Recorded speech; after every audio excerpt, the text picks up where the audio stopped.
अस्सलाम वालेकुम, welcome to talimdost.com। हमारा जो आज का चैप्टर है, that is chapter number 12, nutrition. Nutrition क्या है? न्यूट्रिशन एक ऐसा प्रोसेस है जिसके थ्रू हम जो न्यूट्रिएंट्स हैं उनको एक्वायर करते हैं, खुराक हासिल करते हैं। तो खुराक को हासिल करने का और इसको डाइजेस्ट करने का और अपनी बॉडी का हिस्सा बनाने का जो अमल है, इस पूरे अमल को हम कहते हैं न्यूट्रिशन। तो अब हमारे पास सामने एक वर्ड आया है, न्यूट्रिएंट। न्यूट्रिएंट क्या होता है? A nutrient is a food or any substance that supplies the body with the elements necessary for metabolism। Nutrients ऐसी चीज है, ऐसी खुराक है जो कि हमारी बॉडी को ना सिर्फ एलिमेंट्स प्रोवाइड करती है बल्कि एनर्जी भी प्रोवाइड करती है, जो कि मेटाबॉलिज्म के लिए जरूरी है। There are 6 essential nutrients. हमारी बॉडी के अंदर 6 मेन न्यूट्रिएंट्स हैं जो कि बड़े जरूरी हैं। Number 1, protein. प्रोटीन हमारे ना सिर्फ मसल्स बिल्ड करती है बल्कि हमारे इम्यून सिस्टम को भी स्ट्रॉन्ग करती है और हमारी बॉडी के स्ट्रक्चर को भी मेंटेन करवाती है। कार्ब्स। कार्ब्स क्या हैं? Including starches and sugars give you energy. जो भी हम आटा खाते हैं, स्टार्च खाते हैं, मैदा खाते हैं, दे ऑल आर कार्बोहाइड्रेट्स। इनको हम कार्ब्स भी कहते हैं और ये हमारी बॉडी की एनर्जी के लिए भी बहुत जरूरी हैं। फैट्स जरूरी हैं, चिकनाई जरूरी है एक्स्ट्रा एनर्जी के लिए, हमारी बॉडी के अंदर एक्स्ट्रा स्टोरेज ऑफ एनर्जी के लिए। विटामिन्स एंड मिनरल्स, ये वो चीजें हैं जो कि हमारी बॉडी के प्रोसेसेस को रेगुलेट करती हैं और हमारे फंक्शंस को प्रॉपर्ली चलाने में हेल्प आउट करती हैं। Water very necessary. हमारी खुराक के साथ साथ वाटर का भी बहुत जरूरी है क्योंकि हमारे सेल्स को एक मीडियम प्रोवाइड करता है, एक शेप प्रोवाइड करता है और इनके फंक्शंस को बरकरार रखने में काम करता है। तो हमने देखा कि प्रोटीन्स, कार्बोहाइड्रेट और फैट्स, ये 3 चीजें हैं जो कि हमें एनर्जी प्रोवाइड करती हैं, जबकि vitamin, minerals, water and electrolytes, जिसमें साल्ट्स वगैरह आ जाते हैं, ये तमाम जो है हमारे मेटाबॉलिक प्रोसेस को जारी रखने के लिए जरूरी हैं। 3 हमें एनर्जी प्रोवाइड कर रहे हैं और 3 इनके लिए जरूरी हैं। तो हमारे पास डिफरेंट तरह की जो फूड्स आती हैं वो है न्यूट्रिशन है, जिसमें ब्रेड है, हमारा फ्रूट्स हैं, वेजिटेबल्स हैं, मिल्क है, चॉकलेट्स हैं, ये तमाम हमारी न्यूट्रिशन प्रोवाइड करती हैं। तो न्यूट्रिशन क्या है? The sum total of all the process involved in taking in and utilization of elements by which growth, repair and maintenance of activities in organism are accomplished called nutrition. Nutrition एक ऐसा process है जिसमें वो तमाम अमल आते हैं जिसके through एक ऑर्गेनिज्म ना सिर्फ खुराक हासिल करता है बल्कि इस खुराक को अपनी ग्रोथ के लिए, रिपेयर के लिए और अपनी मेंटेनेंस के लिए यूज करता है। इसे हम कहते हैं न्यूट्रिशन। टाइप्स ऑफ न्यूट्रिशन, 2 तरह के न्यूट्रिशन हैं। कुछ ऑर्गेनिज्म अपनी खुराक खुद तैयार करते हैं, उन्हें हम कहते हैं autotroph. Auto mean self and troph mean feed. जो खुराक खुद तैयार करके अपनी फीडिंग खुद करते हैं। फॉर एग्जाम्पल प्लांट्स हैं, एल्जीज हैं, बैक्टीरियाज हैं कुछ, जो कि सूरज की एनर्जी को, लाइट एनर्जी को केमिकल एनर्जी में कन्वर्ट करते हैं और अपनी खुराक तैयार कर लेते हैं। दूसरे ऑर्गेनिज्म ऐसे हैं जो अपनी खुराक खुद तैयार नहीं कर सकते, इनको इनकी जो एनर्जी है या फूड है वो दूसरे ऑर्गेनिज्म से लेनी पड़ती है। ये फूड को खाते हैं और उसे हजम करके अपनी एनर्जी लेते हैं और ऑर्गेनिक सब्सटेंसेस हासिल करते हैं। फॉर एग्जाम्पल एनिमल्स जो से हैं, हम हेटरोट्रोफ्स हैं और हम प्लांट्स वगैरह को और दूसरे एनिमल्स को खा के अपनी एनर्जी लेते हैं। Then autotrophic nutrition, plants autotrophs हैं, अपनी खुराक खुद तैयार करते हैं लेकिन स्टिल उन्हें भी कुछ न्यूट्रिएंट्स की जरूरत है। For example they required calcium, they required carbon dioxide, they required magnesium, they required nitrogen और इसके साथ साथ उन्हें पानी की भी जरूरत है। ये तमाम न्यूट्रिएंट्स वो लेते हैं और ये सिंपल न्यूट्रिएंट्स लेके सूरज की एनर्जी की मदद से वो इन न्यूट्रिएंट्स को कॉम्प्लेक्स कंपाउंड में कन्वर्ट कर देते हैं। यानी कार्बन डाइऑक्साइड और वाटर को यूज करते हैं और इसको फिर वो कार्बोहाइड्रेट में कन्वर्ट करके एनर्जी का इंतजाम करते हैं। प्लांट्स की न्यूट्रिशन का बात करें तो प्लांट्स की कुछ प्राइमरी न्यूट्रिएंट्स हैं। नाइट्रोजन सबसे ज्यादा अमाउंट में चाहिए, पोटाशियम और फॉस्फोरस इनको काफी अमाउंट में चाहिए। इसी तरह से जैसे नीचे आते आएंगे तो इनकी इंपॉर्टेंस कम होती है। दीज आर माइक्रो न्यूट्रिएंट्स जो कि इन्हें कम अमाउंट में चाहिए और इनसे ज्यादा अमाउंट में इन्हें जिंक, मैग्नीशियम और फेरस चाहिए और कैल्शियम, मैग्नीशियम, फॉस्फोरस उनसे थोड़ी सी ज्यादा चाहिए और सबसे ज्यादा जो इन्हें चाहिए वो NPK है, नाइट्रोजन, फॉस्फोरस एंड पोटाशियम। इसके अलावा भी बहुत से ऑर्गेनिजम्स, बहुत से मिनरल्स हैं जो इन्हें चाहिए होते हैं। For example phosphorus, magnesium, iron वगैरह जो कि इनके डिफरेंट जगहों पे मौजूद होती है और इन चीज़ों को वो सॉइल से हासिल करते हैं। नाइट्रोजन प्लांट्स के अंदर प्रोटीन्स के लिए बहुत जरूरी है। फॉस्फोरस जो है वो न्यूक्लिक एसिड के लिए बहुत जरूरी है। मैग्नीशियम क्लोरोफिल के अंदर मौजूद होती है और आयरन जो है वो साइटोक्रोम्स के अंदर पाई जाती है।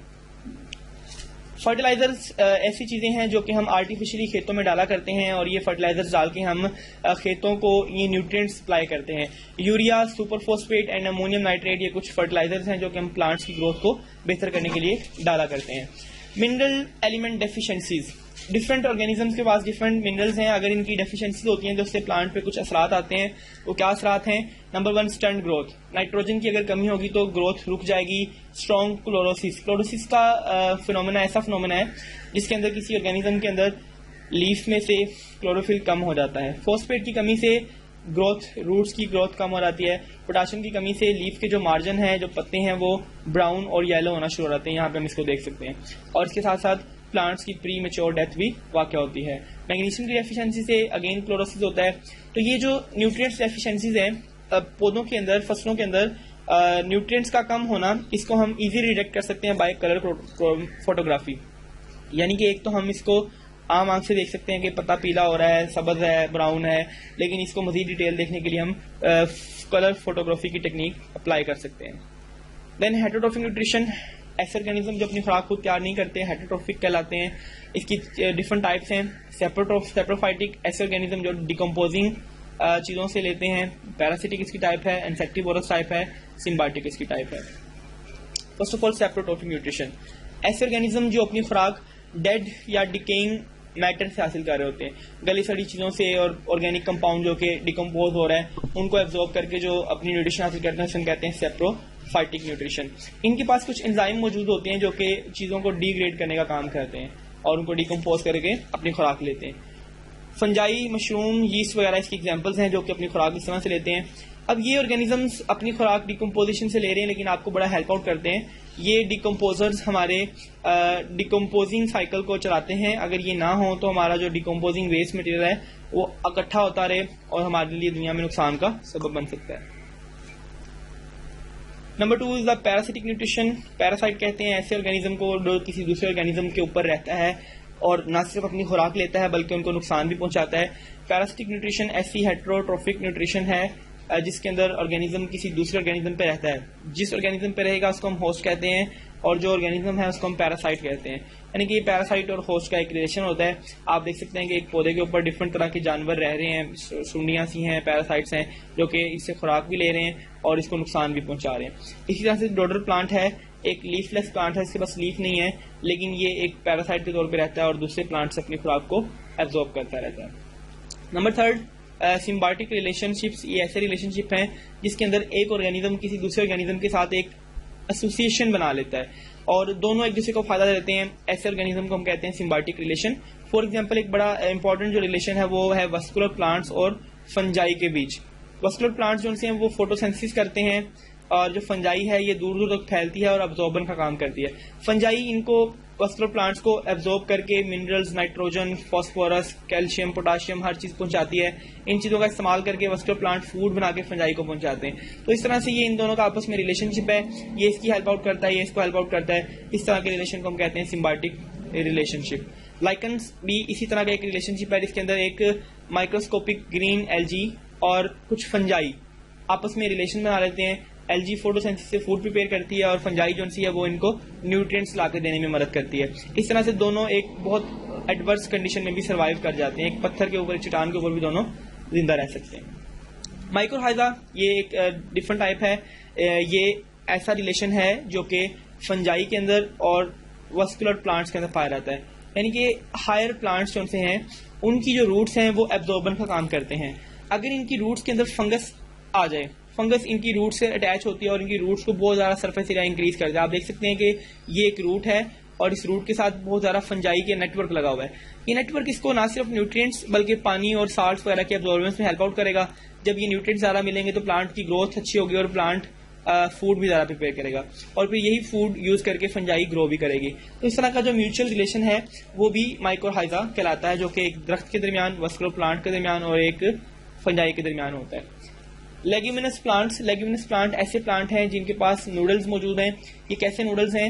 ये स्पेशल टाइप के बैक्टीरियाज होते हैं जो कि रूट्स के साथ रहते हैं और नूडल्स की फॉर्म में रहते हैं और ये नूडल्स जो सी हैं ये रूट्स की एब्जॉर्बेंस को बेहतर करती हैं और एब्जॉर्बेंस के बाद ये उनके अंदर मिनरल्स की अपटेक को बेहतर करते हैं। देखा जाता है कि वो प्लांट्स जिनके पास रूट्स नूडल मौजूद हैं उनकी ग्रोथ बाकियों की निस्बतन अच्छी होती है। तो यहाँ पे अगेन हम देख सकते हैं कि माइक्रोहाइजल फंगस जो है वो प्लांट को बेनिफिट देती है, ऑर्गेनिक मैटर को डिकम्पोज करके प्लांट को न्यूट्रिएंट्स प्रोवाइड करती है। इससे प्लांट को वाटर और फॉस्फोरस की ज़्यादा अमाउंट मिलती है। Next is the insectivorous plants. ये बहुत इंटरेस्टिंग टॉपिक है। इसमें हमें कुछ ऐसे प्लांट्स नजर आते हैं जो कि इंसेक्टिवोरस हैं, जो कि इंसेक्ट को खा के अपनी खुराक तैयार करते हैं। इसके लिए हमारे पास कुछ क्वालिटीज हैं। ये ऐसे ऑर्गेनिजम्स होते हैं जो कि ऑटोट्रोफ तो हैं लेकिन अपनी खुराक प्रॉपर तरीके से खुद बना नहीं पा रहे, इसलिए ये फिर दूसरे सोर्सेज की तरफ जाते हैं और वहां से खुराक हासिल करने की कोशिश करते हैं। फॉर एग्जाम्पल ये एक प्लांट आपको नजर आ रहा है जो कि एक कीड़े को कैप्चर कर रहा है, कैप्चर करके इसको डिकम्पोज करेगा और इसके नाइट्रोजनस कंपाउंड्स को यूज कर लेगा अपनी बॉडी की ग्रोथ के लिए। तो इनके पास कुछ स्पेशल एंजाइम्स हैं जो कि लीव्स सीक्रेट करते हैं और इससे बॉडी को डिकम्पोज किया जा सकता है। तो यहाँ पे हमें नजर आता है कि कैसे आप देख सकते हैं कि जो इनकी बॉडी है वो ओपन हो रही है और ओपन होने के बाद अंदर एक कीड़ा गया और कीड़ा जाने के बाद वो बंद हो जाती है। तो इस तरह से ये इनका अटैक जो है वो हो जाता है। नेक्स्ट इसी की एग्जांपल है पिक्चर प्लांट। पिक्चर प्लांट एक ऐसा पौधा है जिसके ऊपर घड़े की नुमा के पिक्चर नुमा कुछ स्ट्रक्चर्स लगते हैं। इन स्ट्रक्चर के अंदर पानी भी स्टोर हो सकता है, बारिश का पानी, और ये इसके अंदर कुछ स्पेशल कंपाउंड्स प्रोड्यूस करता है जिसकी स्मेल की वजह से जो डिफरेंट कीड़े मकोड़े हैं वो अट्रैक्ट होते हैं और इस पानी में गिर जाते हैं और यहाँ पे फंस जाते हैं। फिर ये इसके जो लिड्स हैं ये बंद भी हो सकते हैं और वो जो कीड़ा है अंदर कैद हो जाता है और फिर इसके अंदर कुछ एंजाइम्स पैदा होते हैं और वो एंजाइम इन कीड़ों मकोड़ों को जज़ब करके अपनी खुराक हासिल कर सकते हैं। तो ये इस तरह से ये भी इंसेक्टिवोरस प्लांट है जिसको हम पिक्चर प्लांट का नाम देते हैं।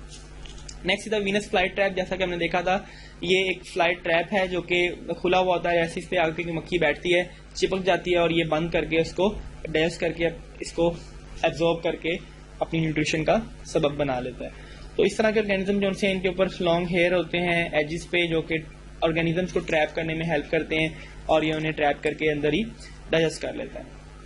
सनड्यू भी इसी तरह के प्लांट की एग्जांपल है। इसकी बॉडी भी इस तरह से स्पेशलाइज है, इसके ऊपर स्टिकी स्पाइन्स मौजूद हैं। इन स्टिकी स्पाइन्स के अंदर कोई भी ऑर्गेनिज्म अगर आके बैठता है तो वो यहाँ पे चिपक जाता है और ये हेयर लाइक जो टेंटिकल्स हैं ये उनको चिपका के रखते हैं और उनके जो ग्लैंड्स हैं उसके अंदर कुछ एंजाइम पैदा होते हैं और ये एंजाइम जो उनसे ये इस ऑर्गेनिज्म की बॉडी को डाइजेस्ट कर देते हैं। Then animal nutrition.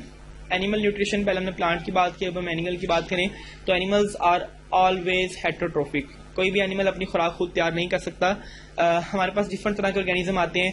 Number 1 herbivores आते हैं, डेट्रीवोर्स आते हैं, ओमनीवोर्स आते हैं, कार्निवोर्स आते हैं, फिल्टर फीडर्स आते हैं, फ्लूइड फीडर आते हैं, मैक्रो फीडर आते हैं। ये क्या है इनको हम आगे डिटेल में देखते हैं। चलिए हर्बीवोर्स एनिमल्स ऐसे हैं जो कि प्लांट्स को और सब्जी और सब चीज़ों को खाते हैं। प्लांट्स को ईट करने वालों को हम कहते हैं हर्बीवोर्स। डेट्रीवोर्स ऐसे ऑर्गेनिजम्स हैं जो कि डेब्रिस को खाते हैं, गला सड़ा चीज़ें और डिकम्पोजिंग ऑर्गेनिक मैटर को खाते हैं। ओमनीवोर्स ऐसे ऑर्गेनिज्म हैं जो कि ना सिर्फ गोश्त खाते हैं, फ्लैश को भी खाते हैं बल्कि हर्ब्स को भी खाते हैं। तो ये कॉम्बिनेशन है कार्निवोर्स का और हर्बीवोर्स का, फ्लैश और हर्ब्स दोनों को खाने वाले ऑर्गेनिज्म। कार्निवोर्स ऐसे हैं जो कि सिर्फ मीट खाते हैं, सिर्फ और सिर्फ फ्लैश खाते हैं, गोश्त खोर को हम कहते हैं कार्निवोर्स। फिल्टर फीडर्स ये माइक्रोस्कोपिक ऑर्गेनिज्म होते हैं या सिंपल ऑर्गेनिज्म होते हैं जो कि किसी फ्लूइड को पीते हैं और उसको फिल्टर कर लेते हैं और उसमें से मौजूद जो छोटे छोटे फाइटोप्लैंक्टन जू प्लैंक्टन वगैरह है उनको अपनी खुराक के तौर पर इस्तेमाल करते हैं। इन्हें हम कहते हैं फिल्टर फीडर्स। फ्लूइड फीडर्स ये ऐसे ऑर्गेनिज्म है जो कि अपनी खुराक फ्लूइड की फॉर्म में लेते हैं। फॉर एग्जाम्पल आप मॉस्किटो जो अपनी खुराक है वो फ्लूइड की फॉर्म में लेता है, खून चूसता है। इसी तरह से एफिड्स हैं, एफिड्स अपनी खुराक जो है वो फ्लूइड की फॉर्म में या लिक्विड फॉर्म में लेते हैं। They are known as filter feeders. Macrophagous feeder ये ऐसे ऑर्गेनिजम्स हैं जो लार्ज पार्टिकल्स को इनगल्फ करते हैं और लार्ज पार्टिकल्स को इनगल्फ करके और डिकम्पोज करके अपनी बॉडी की न्यूट्रिशन का सामान पैदा करते हैं। देन हर्बीवोर्स ये तमाम ऑर्गेनिज्म जो कि सब्जियां और नबातात को खाते हैं, पौधों को खाते हैं, उन्हें हम कहते हैं हर्बीवोर्स। ज़ेब्रा, बफलो और रैबिट्स वगैरह इसकी एग्जांपल है। कार्निवोर्स गोश्तखोर जानवरों को कहते हैं, स्नेक, लाइन, टाइगर ये सारे कार्निवोर्स हैं जो कि गोश्त खाते हैं। ओमनीवोर्स जो गोश्त और सब्जियां दोनों खा लेते हैं। ह्यूमन बीइंग इसकी एग्जांपल है, हैन इसकी एग्जांपल है, बियर और पिग इसकी एग्जांपल है। तो हर्बीवोर्स और कार्निवोर्स और ह्यूमन्स के अंदर कुछ कंपैरिजन दिया गया है। कार्निवोर्स के पास क्लाज हैं, गोश्त को चीरने के लिए स्पेशल टीथ हैं। हर्बीवोर्स के पास कोई क्लाज नहीं है क्योंकि इन्हें गोश्त नहीं चीरना नहीं है। ह्यूमन के पास भी कोई क्लाज नहीं है। और कार्निवोर्स की अब कुछ कैरेक्टरिस्टिक्स हैं कि इनकी जो एसिड में सलाइवा नहीं पैदा होता, स्मॉल सलाइवरी ग्लैंड्स हैं और इनकी फ्लैट मोलर टीथ कैसे हैं, they have sharp pointed front teeth. Intestinal tract कैसा है इनका, स्ट्रॉन्ग हाइड्रोक्लोरिक एसिड मौजूद है या नहीं है। तो ये डिफरेंट फैक्टर्स हैं जो कि मोड ऑफ न्यूट्रिशन की बुनियाद पे डिफरेंट हो जाते हैं। चूंकि कार्निवोर्स ने गोश्त को हजम करना है, प्रोटीन डाइजेस्ट करनी है, तो इनके पास हैवी अमाउंट में और स्ट्रॉन्ग जो है एसिड मौजूद होता है इनके डाइजेस्ट सिस्टम में। सलाइवा के अंदर भी डिफरेंट एंजाइम्स होते हैं। तो ये डिफरेंट मोड्स की वजह से इनके पास डिफरेंट मैकेनिज्म्स मौजूद हैं। डेट्रीवोरस ऐसे ऑर्गेनिजम्स हैं जो वेस्ट मटेरियल पे और डेड ऑर्गेनिक मैटर को यूज करते हैं और यूज करके अपनी खुराक का सामान करते हैं। अर्थवर्म एक डेट्रस फीडर है, गले सड़े पत्तों से खुराक हासिल करता है। इसी तरह से स्पाइडर्स हैं, नेमाटोड्स हैं और कुछ ऑर्गेनिज्म है जो कि ह्यूमस को इस्तेमाल करते हैं। ह्यूमस क्या है? Humus is basically decomposing material. जैसा कि गले सड़े पत्ते अभी मिट्टी में कन्वर्ट हो रहे हैं, हम यहाँ देख सकते हैं कि ये बिल्कुल मिट्टी नहीं है बल्कि इसमें कुछ डिकम्पोजिंग मटेरियल मौजूद है।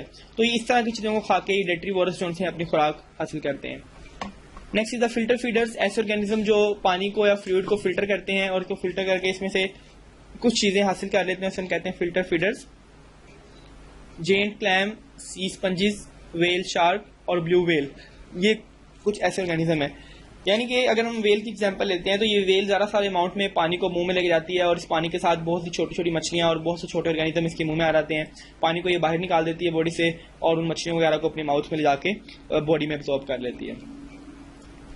इसी तरह से कॉमन मसल्स हैं जो कि 2 लार्ज गिल्स इनके ऊपर मौजूद होते हैं। सीलियाज हैं, सीलियाज की मोशन से पानी अंदर मूव करता है इनके इनहेलेंट से फोन के जरिए, और इनहेलेंट से फोन के जरिए पानी अंदर जाता है तो इसके साथ बहुत से सेल्स होते हैं जस्ट लाइक छोटे ऑर्गेनिज्म है, प्लांक्टन्स हैं, और ये ऑर्गेनिज्म इसकी बॉडी के अंदर चले जाएंगे।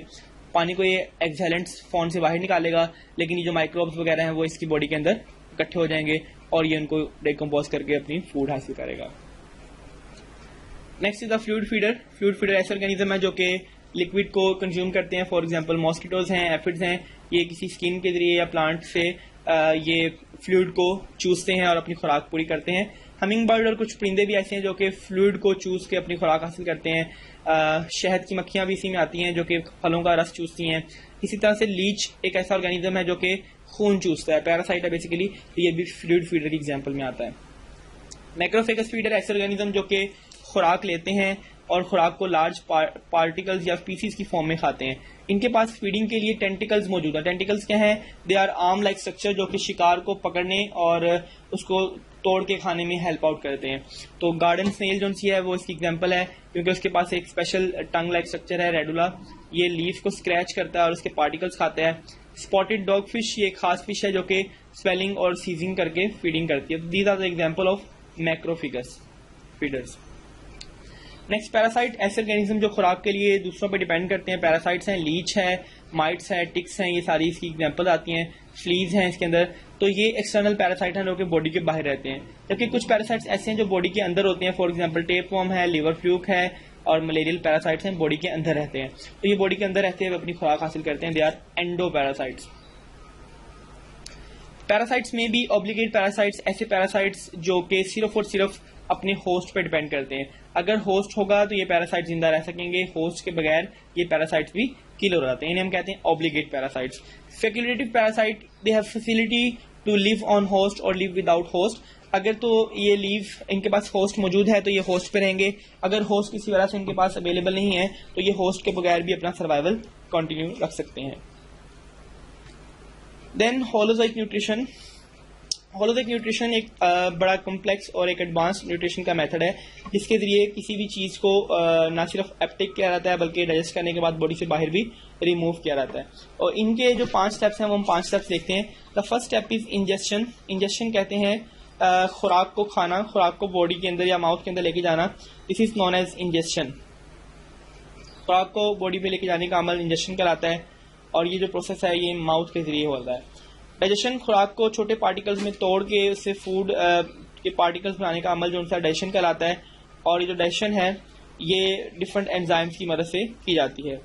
Next is absorption. एब्जॉर्प्शन, जो खुराक हमने डाइजेस्ट की है, जिनको छोटे पार्टिकल्स में ब्रेक किया है, उन पार्टिकल्स को तोड़ के उनको बॉडी के अंदर एब्जॉर्ब करना, this is known as absorption. और ये काम जो है वो इंटेस्टाइन वगैरह में किया जाता है। एसिमिलेशन, अब जो खुराक खत्म हो चुकी है उस खुराक को बॉडी का हिस्सा बनाना, बॉडी के अंदर डिफरेंट पर्पजेज के लिए इस्तेमाल करना, this process is known as assimilation. और फाइनली इसके बाद 5वां स्टेप जो हमारा है दैट इज एजेशन। बॉडी के अंदर से खुराक में से हमने तमाम यूजफुल जो कंपाउंड्स है वो हमने निकाल लिए हैं, यूज कर लिए हैं। अब जितना भी वेस्ट मटेरियल, वेस्ट प्रोडक्ट जितना रह गया है उसको हम बॉडी से बाहर निकालने के लिए जो प्रोसेस यूज करते हैं that is known as egestion. Then अब हम कुछ मॉडल ऑर्गेनिज्म देखने जा रहे हैं। हम सिंपल से स्टार्ट करेंगे और कॉम्प्लेक्स की तरफ मूव करेंगे। सबसे पहले हमारे पास जो न्यूट्रिशन आती है वो है अमेबा में। अमेबा एक ऐसा ऑर्गेनिज्म है जिसके पास कोई ट्रू शेप मौजूद नहीं है, डिफरेंट साइटोप्लाज्म को मूव करवा के डिफरेंट डायरेक्शन में मूव कर सकता है। फर्स्ट ऑफ ऑल ये अमेबा फूड को सेंस करता है, फिर ये फूड की तरफ बढ़ता है और अपने सूडोपोडिया दोनों डायरेक्शन में बढ़ा देता है। और फिर उस फूड के पार्टिकल्स को चारों तरफ से घेर के उसको अपनी बॉडी के अंदर ले आता है। यहाँ पे आप देख सकते हैं। फिर इस फूड पार्टिकल या फूड वैक्यूल के ऊपर डिफरेंट एंजाइम्स एक्ट करते हैं और वो एंजाइम इन फूड के पार्टिकल्स को डाइजेस्ट कर देते हैं। ये फिर एब्जॉर्ब कर जाता है, पूरी बॉडी के अंदर ये फूड एब्जॉर्ब की जाती है और फिर इस फूड को बॉडी से बाहर अनडाइजेस्टेड वेस्ट के तौर पे एक्सपेल कर दिया जाता है। तो ये सिंपल सा मैकेनिज्म है, एक सेल है वही सेल अपनी डाइजेशन कर रहा है, इसे हम कहते हैं होलोजोइक न्यूट्रिशन। अब इसकी जो फूड है इसका जो पीएच है वो होती है 5.6, एसिडिक पीएच है इसकी। और एसिडिक होने का मतलब ये कि इसके अंदर मौजूद जो जर्म्स वगैरह हैं उन्हें किल कर दिया जाए और फूड सॉफ्ट कर दी जाए, और कुछ देर के बाद ये जो पीएच है वो इंक्रीज करती है और पीएच 7.3 तक रेज कर दी जाती है। तो यहाँ हम देख सकते हैं कैसे एक अमेबा है, उसमें न्यूक्लियस है, बैक्टीरिया उसके करीब आता है, उसको कैप्चर करता है, डाइजेस्ट करने के बाद उसके फिर बॉडी से एलिमिनेट कर देता है। तो ये फैगोसाइटोसिस का प्रोसेस है। Next anatomy of hydra. Hydra के पास एक माउथ है, इस माउथ के जरिए वेस्ट फूड को अंदर लेके जाता है और टेंटिकल्स की मदद से हेल्प आउट करता है और फूड को अंदर लेके आता है। गैस्ट्रोवास्कुलर कैविटी है, ये ऐसी कैविटी है जिसका एक ही माउथ है और एक ही ओपनिंग है, यानी कि यही इसका माउथ है, यहीं से फूड अंदर जाएगी और यहीं से फूड को वेस्ट तौर पे बाहर भी निकाला जाएगा। तो ये इसकी एनाटॉमी है। इसके पास स्पेशल टिश्यूज मौजूद है, जिसे हम कहते हैं मिजोग्लिया। नर्व नेट मौजूद है जो कि इसको कोऑर्डिनेशन का काम करता है, और एपिडर्मिस वगैरह है। नेक्स्ट हाइड्रा भी इसी से रिलेटेड है, इसके पास भी गैस्ट्रोवास्कुलर कैविटी है, टेंटिकल्स देखे जा सकते हैं। अब इसके अंदर एक ही कैविटी है, माउथ के जरिए फूड अंदर और बाहर जाती है। और अगर आप देखें तो इसकी जो स्किन है या बॉडी है वो दो डिफरेंट तरह के सेल्स की बनी हुई है, इंटरनल एपिथेलियम और एक्सटर्नल एपिथेलियम। अंदर इसके पास कुछ स्पेशल सेल्स हैं जो कि सीलिया रखते हैं और ये इनकी मूवमेंट से फूड को डाइजेशन करवाता है। आउटर सेल्स जो से इनके पास स्पेशल नेमेटोसिस्ट हैं जो कि प्रे को पैरालाइज करने के काम आते हैं, यानी कि ये एक टाइप का ट्रिगर है। ये ट्रिगर सेल अपने ओपोनेंट को, अपने प्रे को या अपने अटैक करने वाले ऑर्गेनिज्म के ऊपर अटैक करता है और इस ट्रिगर की मदद से या इस फ्लैजेला की मदद से ये अपनी बॉडी से पॉइजन उसकी बॉडी के अंदर इंसर्ट कर देता है और इस पॉइजन की मदद से जो नेक्स्ट पैरासाइट है, जो उनका ऑर्गेनिज्म है, उसको नुकसान पहुंचाता है। तो ये जो स्पेशल टाइप के स्टिंगिंग सेल्स हैं इन्हें हम कहते हैं नेमेटोसिस्ट। नेमेटोसिस्ट इंपॉर्टेंट इसलिए है बिकॉज इन नेमेटोसिस्ट का इस्तेमाल करते हुए हमारा जो हाइड्रा है वो अपने प्रेस को, अपने शिकार को कैप्चर कर सकता है और उसे खाने के लिए तैयार कर सकता है। तो ये आप देख सकते हैं कि यहाँ पे एक सेल है जो कि अंदर लोड हुआ है, लेकिन ये स्प्रिंग लाइक स्ट्रक्चर खुलता है और खुल के इस ट्रिगर को बाहर निकालता है और ये ट्रिगर किसी भी ऑर्गेनिज्म की बॉडी में पेनिट्रेट करता है और उसे पैरालाइज कर देता है। अगेन हम देख सकते हैं यहाँ पे कुछ सेल्स हैं, स्पाइडोसाइट्स हैं, ये कैसे जाता है और जाके अपने प्रे की बॉडी के ऊपर इंटेंगल करता है और उसको पिंच करके उसको पैरालाइज कर सकता है। तो इस तरह से फिर इसको टेंटिकल्स की मदद से यूज़ करता है। ये सेल्स टेंटिकल्स में मौजूद हैं और टेंटिकल्स फिर अपनी फूड को अपने माउथ में ले आते हैं और माउथ में जाने के बाद ये डाइजेशन होती है, इसमें कुछ एंजाइम्स बनते हैं, एक्स्ट्रा सेलुलर डाइजेशन होती है इसके अंदर। ऐसी डाइजेशन जो सेल से बाहर हो किसी कैविटी में उसे एक्स्ट्रा सेलुलर डाइजेशन कहते हैं। और उसके बाद जो फूड है उसे डाइजेस्ट किया जाता है और बॉडी में एब्जॉर्ब करके बॉडी का हिस्सा बना दिया जाता है। तो यहाँ आप देख सकते हैं कि जो इसका प्रे है वो डेफनिया भी हो सकता है और साइक्लॉप्स भी हो सकता है। ये इसके करीब आते हैं और ये उनको पैरालाइज करके अपनी फूड के तौर पे इस्तेमाल करता है। नेक्स्ट डाइजेशन इन प्लेनेरिया। प्लेनेरिया एक कॉम्प्लेक्स ऑर्गेनिज्म है जो कि ट्रिप्लोब्लास्टिक है। इसके अंदर हमें एक न्यूट्रिशन सिस्टम नजर आता है जो कि दो ओपनिंग से मौजूद है। हेड के करीब इसका माउथ है जहाँ से ये फूड को इसका जो माउथ है वो इसकी वेंट्रल सरफेस पे है जो कि नीचे की साइड पे मौजूद है।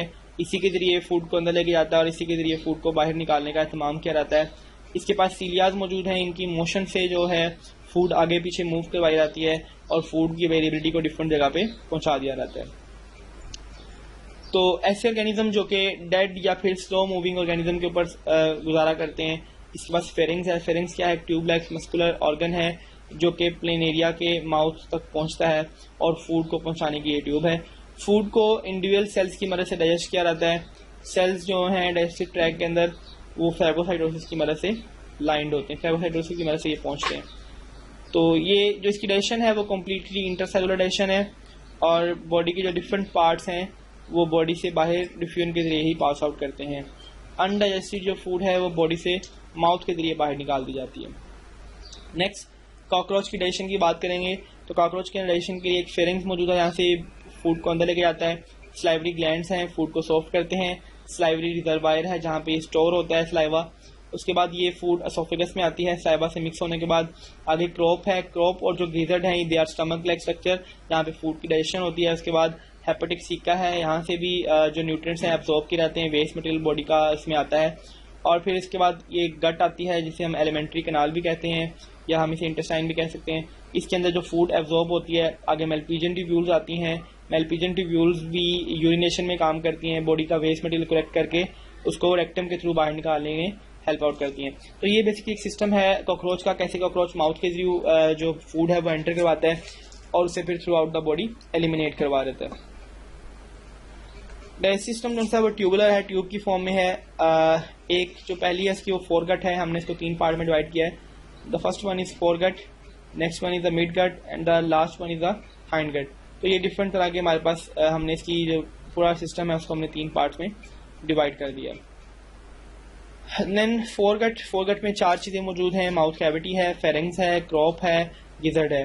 सलाइवरी ग्लैंड का फंक्शन ये है कि वो थॉरैक्स में मौजूद होते हैं और ये फूड को सलाइवा से मिक्स करते हैं और फूड को सॉफ्ट बनाते हैं। मिड गट एक नैरो सी ट्यूब है, इसके अंदर मेसेंटेरॉन स्टमक मौजूद है और हेपेटिक सेके मौजूद हैं जो कि मिड गट के अंदर खुलते हैं। हेपेटिक फिंगर लाइक प्रोजेक्शन है जो कि फूड की एब्जॉर्बेंस का काम करते हैं। हाइंड गट जो हैं वो लॉन्ग कॉइल ट्यूब की फॉर्म में है। इसका जो लास्ट पार्ट है उसको हम रेक्टम कहते हैं क्योंकि ये एक थिक वॉल चैम्बर है। रेक्टम बॉडी से बाहर की तरफ खुलता है और खुलता है एनस के जरिए, यानी कि एक ओपनिंग है जिसको हम एनस कहते हैं। एनस को एक और नाम दिया जाता है क्लोकल अपर्चर। माउथ में क्या होता है, जैसे ही कॉकरोच तमाम किस्म की फूड को खाता है तो ये फूड को छोटे पार्टिकल में कट करता है with the help of mandible. Mandible क्या है, कॉकरोच की जाग को मैंडिबल कहा जाता है। तो ये जो फूड है ये सलाइवा के साथ मिक्स होती है माउथ में और सलाइवा के पास बहुत से डाइजेस्टिव एंजाइम होते हैं। ये एंजाइम जो हैं वो फूड को और स्टार्ची मेथड जो चीज़ें हैं उनको हाइड्रोलाइज कर देते हैं। क्रोप क्या है, क्रोप एक ऐसा स्ट्रक्चर है जो फूड को पार्शली डाइजेस्ट करता है बिल्कुल एक स्टमक की तरह और ये चंक बाय चंक फूड को छोड़ता रहता है, ऐसे स्टमक आगे मूव करवाता है। पार्शली डाइजेस्टेड फूड जो है वो ग्राउंड होती है गिजर्ड के अंदर, पहले क्रॉप में हुई थोड़ी सी, फिर गिजर्ड में आके होगी और इसके बाद ये हजमशुदा जो डाइजेस्टेड फूड है वो मिड गट में आ जाती है। हेपेटिक सीके ये ना सिर्फ एब्जॉर्बेंस करते हैं बल्कि कुछ एंजाइम भी सीक्रेट करते हैं जो कि डाइजेशन के लिए बहुत ज़्यादा ज़रूरी है। मिड गट के अंदर हेपेटिक सीके की एक्सक्रीशंस ऐड हो जाती हैं और ये फिर मिड गट कम्प्लीटली एक्सक्रीशन करता है। रेक्टम ऐसी जगह है जहाँ पे अनडाइजेस्टेड फूड को कुछ देर के लिए स्टोर किया जाता है और फिर इसको एनस के जरिए बॉडी से फीकल मटेरियल की फॉर्म में बॉडी से बाहर निकाला जाता है एनस के थ्रू। ट्यूबुलर डाइजेस्टिव सिस्टम, तो इस किस्म का डाइजेस्टिव सिस्टम जो एक ट्यूब पे मुश्तमिल है, एक ट्यूब है जो मॉडिफाइड है क्रोप की फॉर्म में, गिजर्ड की फॉर्म में, फिर आगे हेपेटिक सीके बनते हैं स्मॉल इंटेस्टाइन की फॉर्म में। तो अगर आप देखें तो ये ट्यूब है जो मॉडिफाई होकर डिफरेंट पार्ट्स में कन्वर्ट होगी और एक रेक्टम वगैरह बन गया, इसे हम कहते हैं ट्यूबुलर डाइजेस्टिव सिस्टम। ये एडवांस सिस्टम है as compare to sac like. Sac like में क्या होता है कि एक ही ओपनिंग, जैसे आपने हाइड्रा में देखा एक ही माउथ है, उसी से फूड अंदर जाएगा और उसी से फूड जो है वो बाहर आ जाएगा। This is sac like system. But जो ट्यूब लाइक सिस्टम है that is more advance and more perfect as compare to sac like system. तो इस सिस्टम के अंदर हम स्पेशलाइज्ड ऑर्गन और पार्टीशन यूज करते हैं और यही वजह है कि डाइजेशन और ऑब्जॉर्प्शन जो है इस सिस्टम के अंदर ज़्यादा अच्छी और एफिशिएंट होती है। Then we move to digestion in man. Human being के अंदर जो डाइजेशन है वो भी ट्यूब लाइक सिस्टम से होती है। आपके सामने एक पूरा एक प्लान गिवन है। सबसे पहले माउथ या ओरल कैविटी के अंदर डाइजेशन होती है। हमारे पास टीथ मौजूद हैं, टीथ की मदद से हम इसको चबाते हैं। सलाइवरी ग्लैंड्स हैं, पैरोटिड ग्लैंड है, सबलिंगुअल ग्लैंड है एंड सब मैंडिबुलर ग्लैंड है। These glands digest the food in the mouth क्योंकि इनमें कुछ एंजाइम्स मौजूद हैं। तो ये एंजाइम कुछ हद तक फूड को डाइजेस्ट कर देते हैं। आमतौर पे हम देखते हैं अगर हम कुछ मीठी चीज़ खाते हैं या कोई बिस्किट खाते हैं तो वो अक्सर हमारे मुंह में ही घुल जाता है। उसकी वजह यह कि हमारे मुंह में कुछ एंजाइम्स हैं, चबाने के बाद वो उसको वहीं पे डिग्रेड करके ब्लड स्ट्रीम में एब्जॉर्ब कर सकते हैं। Then next is the pharynx. Pharynx के बाद एसोफेगस है। एसोफेगस से फूड स्टमक में जाती है, स्टमक में कुछ देर स्टे करेगी। यहाँ पे एंजाइम्स हैं, यहाँ पे मसल्स हैं, ये इसको चर्निंग मूवमेंट से खुराक को पीसेंगे। इसके बाद खुराक स्मॉल इंटेस्टाइन में जाएगी, डिफरेंट इंटेस्टाइन के पार्ट को फॉलो करते हुए एब्जॉर्प्शन करेगी। एब्जॉर्प्शन के बाद ये लार्ज इंटेस्टाइन में आएगी। लार्ज इंटेस्टाइन में वाटर की एब्जॉर्बेंस की जाएगी और वाटर की एब्जॉर्बेंस करने के बाद जो पीछे वेस्ट मटेरियल आएगा उसको बॉडी से एनस के जरिए बाहर पास आउट किया जाएगा। तो ये हमारे पास डिफरेंट स्मॉल इंटेस्टाइन की डिफरेंट टाइप्स हैं। ड्यूडेनम है, जिजनम है, इलियम है, कोलोन की या लार्ज इंटेस्टाइन की डिफरेंट पार्ट्स हैं और इसी तरह से लीवर है, गैल ब्लैडर है। ये कुछ ऑर्गन्स हैं जो कि पेंक्रियास वगैरह और ये डाइजेशन के अंदर हेल्प आउट कर रहे होते हैं। तो ये हमारा एक कंप्लीट डाइजेशन का सिस्टम है, इसको हम डिटेल में डिस्कस करेंगे। First of all oral cavity के अंदर क्या है। ओरल कैविटी के फंक्शन में पहला फंक्शन है सिलेक्शन ऑफ फूड। फूड को सिलेक्ट करने के लिए हम सेंसेस का भी इस्तेमाल करते हैं। Sense of smell, taste and sight. जो खुराक देखने में अच्छी लगती है वो डेफिनेटली देख के ही हमारा सलाइवा सीक्रेट होना शुरू हो जाता है। टेस्ट और स्मेल भी हमारी सिलेक्शन ऑफ फूड में बहुत ज़्यादा अहम रोल प्ले करती हैं। ग्राइंडिंग या मैस्टिकेशन, चिबाने के लिए, तो ग्राइंडिंग और मैस्टिकेशन के लिए हमारे पास टीथ मौजूद हैं। ये मोलर टीथ जो से हैं ये ना सिर्फ खुराक को डाइजेस्ट करते हैं बल्कि इसको स्मॉल पार्टिकल्स में कन्वर्ट करते हैं ताकि एंजाइम्स सरफेस एरिया ज़्यादा होने की वजह से उस पर अच्छी तरह से एक्शन कर सके। इसके बाद लुब्रिकेशन के लिए और डाइजेशन के लिए स्लाइवा है। स्लाइवा के अंदर बहुत से एंजाइम्स हैं। स्लाइवरी ग्लैंड मौजूद हैं जो कि सबलिंगुअल ग्लैंड है जो कि जुबान के नीचे मौजूद होता है। सब मैक्सिलरी ग्लैंड है जो कि जाज की बैक साइड पे मौजूद होते हैं। एंड पैरोटिड ग्लैंड्स हैं जो कि कानों के सामने ईयर के फ्रंट में मौजूद होते हैं। These gland secret saliva. अब स्लाइवा क्या है? स्लाइवा एक मिक्सचर है किस चीज़ का?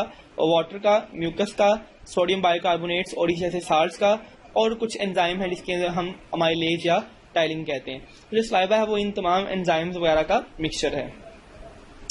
सोडियम बाइकार्बोनेट और जो दूसरे साल्ट हैं वो एंटीसेप्टिक हैं, जरासीम कुश हैं, इसे हम कहते हैं जरासीम कुश, जो कि जरासीम को मार के खुराक को पाक करने का एबिलिटी होती है इनमें। इनके जो मेन फंक्शन है वो ये है कि फूड की पीएच को स्टेबलाइज करेंगे। फूड की पीएच को स्टेबल रखने का मतलब ये है कि खुराक को इजी डाइजेस्ट करना, एंजाइम्स की पीएच को मेंटेन करवाना। फ्रेश स्लाइवा जिसकी पीएच होती है 8, लेकिन जैसे ही फ्रेश स्लाइवा सीड होता है कुछ ही देर के बाद ये कार्बन डाइऑक्साइड एक्सीड करता है और उसकी पीएच 6 हो जाती है। तो ये 8 से जो 6 का चेंज है, इस चेंज के दौरान बहुत से जो जर्म्स हमारी फूड में शामिल होते हैं वो मर जाते हैं और हम उनके बैड इफेक्ट से बच जाते हैं।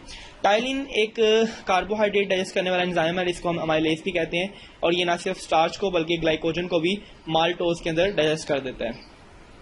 यहाँ देख सकते हैं हम कि नेक्स्ट इज द स्वेलिंग, कि कैसे फूड खाई जाती है और फूड की स्वेलिंग होती है। इसमें जो मेन रोल प्ले करता है वो यहाँ पे एक पार्ट है जिसको हम कहते हैं एपिग्लोटिस। पहले आपने देखा था कि जब एपिग्लोटिस इस फॉर्म में था तो हमारे फूड पाइप बंद था, लेकिन जैसे ही एपिग्लोटिस नीचे की फॉर्म में आया तो विंड ट्रैक बंद हो गया और हमारी फूड जो सी यहाँ पे मूव कर गई। This is very important movement, ये बड़ी इंपॉर्टेंट मूवमेंट है क्योंकि स्वेलिंग के प्रोसेस के अंदर एक बड़ा क्रिटिकल मसला है। मसला ये है कि हमारी फूड पाइप जो है और हमारा जो विंड पाइप है दे आर क्लोजली रिलेटेड, दोनों साथ साथ मौजूद हैं। तो हमें सांस भी लेना है, हमें खुराक भी निकलनी है। तो ये बड़ा एक अहम पॉइंट है जिसके अंदर अगर हम बातें करते हुए बोलते हुए खुराक निकलने की कोशिश करें तो अक्सर खुराक सांस की नाली में जाने का खतरा होता है। तो इससे बहुत से मसाइल पैदा हो सकते हैं। इससे एस्पायरेशन नमूनिया हो सकता है, लंग्स के अंदर खराबियां आ सकती हैं। तो इस चीज़ को इंश्योर करने के लिए हमारी स्वेलिंग प्रोसेस के अंदर अल्लाह ताला ने एक ग्लोटस रखा है। इस ग्लोटस कहते हैं इसकी ओपनिंग को, और इसके ऊपर एक कैप सा मौजूद है जिसे हम कहते हैं एपिग्लोटिस। तो ये जो एपिग्लोटिस है, ये एपिग्लोटिस बेसिकली हमारे विंड पाइप को बंद कर देता है और हमारी फूड को डायरेक्शन देता है कि वो फूड जो सी है वो हमारे एसोफेगस में जाए और बजाय विंड पाइप में जाने के। तो इससे हम अपनी खुराक को अच्छी तरह से इनगल्फ कर लेते हैं। अभी तक जो हमारी खुराक थी वो स्लाइवा के साथ मिलके एक मैस की फॉर्म में आ चुकी है और ये जो मैस है ये एक लंप बन चुका है, इसे हम कहते हैं बोलस। तो ये बोलस है जो हम निकलने के लिए अब तैयार हैं। Next is the peristalsis. Peristalsis एक ऐसी इनवॉलंटरी मूवमेंट है जो हमारे कंट्रोल में नहीं है, लेकिन ये बहुत ज़रूरी है हमारी फूड को आगे पहुंचाने के लिए। This is basically alternating movement, एक वक्फे से मूवमेंट होने वाली है जिसे हम कहते हैं लॉन्गिट्यूडल एंड सर्कुलर मसल्स। हमारे एसोफेगस के अंदर सर्कुलर और लॉन्गिट्यूडल मसल्स मौजूद हैं। ये मसल एक जगह से पिंच करते हैं, जो फूड जो है वो आगे पुश कर दी जाती है। फिर ये मसल यहाँ से पिंच करेंगे और जो फूड है वो थोड़ी सी और आगे मूव कर जाएगी। इस तरह से अल्टरनेटिंग कंट्रैक्शन एंड रिलैक्सेशन से जो फूड आगे पहुंचाने का अमल है, this is known as peristalsis. And these movements are involuntary, हमारे कंट्रोल में नहीं है, ये ब्रेन इनको ऑटोमेटिकली कंट्रोल करता है। ये मूवमेंट ना सिर्फ एसोफेगस में होती है बल्कि स्टमक में भी होती हैं और इंटेस्टाइन तक भी होती हैं, और इसी मूवमेंट के जरिए हमारा जो खुराक है वो आगे से आगे मूव कर जा रहता है। ये जो वेव्स हैं ये शॉर्ट हैं, बहुत छोटे अरसे के लिए होती हैं, लोकल रिफ्लेक्सेस की बुनियाद पे पैदा होती हैं और इनकी कॉन्ट्रैक्शन जो है वो होल ऑर्गन तक पहुंचती है और फूड आगे मूव करती है। तो ये पेरिस्टाल्सिस का एक इंपॉर्टेंट पॉइंट है। Then anti peristalsis. पेरिस्टाल्सिस हमारी खुराक को ऊपर से नीचे मूव करवाती है, लेकिन अगर यही मूवमेंट नीचे से ऊपर की डायरेक्शन में शुरू हो रहे, फॉर एग्जांपल स्टमक से फूड वापस हलक में और माउथ में आना शुरू हो रहे, इसे हम कहते हैं, इस मूवमेंट को, इस रिवर्स मूवमेंट को हम कहते हैं एंटी पेरिस्टाल्सिस। और याद रखिएगा एंटी पेरिस्टाल्सिस का फिनोमेना वो वॉमिटिंग के दौरान आता है। जब हमें वॉमिटिंग आती है, क्या आती है, तो फूड कैसे बाहर आती है? फूड एंटी पेरिस्टाल्सिस या इमिनेंट वॉमिटिंग रिफ्लेक्स के थ्रू बाहर आती है। Then hunger pangs. अक्सर हमें शिद्दत की जब भूख लगती है तो पेट में दर्द सी महसूस होती है। That painful condition is known as hunger pang. Hunger pangs खाना खाने के काफ़ी देर बाद 12 से 24 घंटे बाद हो सकती है, और कुछ पीपल्स के अंदर बहुत जल्दी भी होती है जिन्हें वक्फे वक्फे से भूख लगती है। होती क्यों है? This is increase by the low glucose level. Body के अंदर ग्लूकोज के लेवल कम होने की वजह से स्टमक के अंदर ये हंगर पैंस की पेन्स शुरू होती हैं। Next, digestion in stomach. खुराक हमारी स्वेलो हो चुकी है, डाइजेशन के लिए स्टमक में आ चुकी है। स्टमक के पास दो ओपनिंग्स हैं, यहाँ पे दो स्पिंचर्स मौजूद हैं। Sphincters are just like wall, ये पिंच करके अपने आप को क्लोज कर सकते हैं। यहाँ पे कुछ मसल्स मौजूद हैं, सर्कुलर मसल। इस स्पिंचर को हम कहते हैं कार्डियक स्पिंचर, क्योंकि ये हार्ट के करीब है, कार्डिया है। और इस स्पिंचर को हम कहते हैं पायलोरिक स्पिंचर, क्योंकि ये नीचे वाली साइड पे मौजूद है।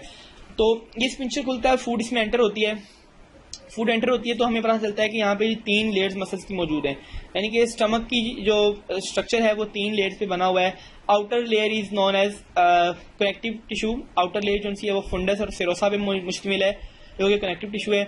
इसके अंदर मसल्स की लेयर्स मौजूद हैं। इन्हीं मसल्स की वजह से स्टमक के पास एबिलिटी है कि वो जोर जोर से कॉन्ट्रैक्शन करता है और उसके अंदर मौजूद जो खुराक है वो पीसी जाती है, ग्राइंड हो जाती है।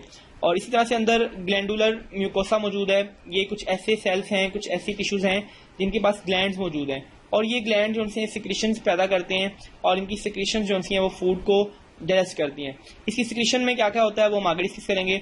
इसके अलावा हमने पढ़ा कि 3 इसमें चीजें, एक ग्लैंडुलर एपिथेलियम है, एक मस्कुलर टिश्यूज हैं और एक कनेक्टिव टिश्यू है। तो इस तरह से ये 3 तरह की लेयर्स हैं जो कि आपके स्टमक को फॉर्म करती हैं। खुराक इसमें आती है, खुराक की सूटेबल एंट्री के बाद कार्डिक स्पिंचर क्लोज हो जाता है, पायलोरिक स्पिंचर भी क्लोज हो जाता है, और फूड को अच्छी तरह से अंदर मेस्टिकेट किया जाता है ताकि वो फूड डाइजेस्ट हो जाए, एक बिल्कुल होमोजेनाइज मिक्सचर बन जाए। इसके बाद जो फूड है that is converted into the form of chyme. तो ये काइम बन जाता है सलाइवा एसिड के मिलने से, फूड नरम हो चुकी है, और मूवमेंट से, रिगरस मूवमेंट से वो जो फूड है वो एक सेमी लिक्विड फॉर्म में आ जाती है। इस सेमी लिक्विड फॉर्म को हम नाम दे देते हैं काइम का। देन यहाँ पे आपको बताया गया कार्डिक स्पिंचर और पायलोरिक स्पिंचर के बारे में, इसको हमने डिस्कस किया। एसोफेगस से आ रहा है और ये स्टमक है। इसके बाद हीट बर्न और पायरोसिस क्या होता है। सम टाइम क्या होता है कि हमारे मैदे में जलन होती है, क्यों? बिकॉज हमारे एसिडिक काइम जो सा है, जो कि एसिड तो स्टमक में होना बड़ा जरूरी है क्योंकि यहाँ पे इसने डाइजेशन करनी है, लेकिन अगर एंटी पेरिस्टालसिस या किसी और वजूहात की वजह से अगर ये एसिडिक काइम हमारे स्टमक में से निकल के दोबारा हमारे एसोफेगस में या माउथ में आ जाए तो हमें एक सेंसेशन होती है जलन की, कि खुराक की नाली में जलन महसूस हो रही है, इससे हमें खट्टे टिकार भी आते हैं। तो ये जो कंडीशन है this is known as heartburn, या फिर इसे पायरोसिस का नाम दिया जाता है।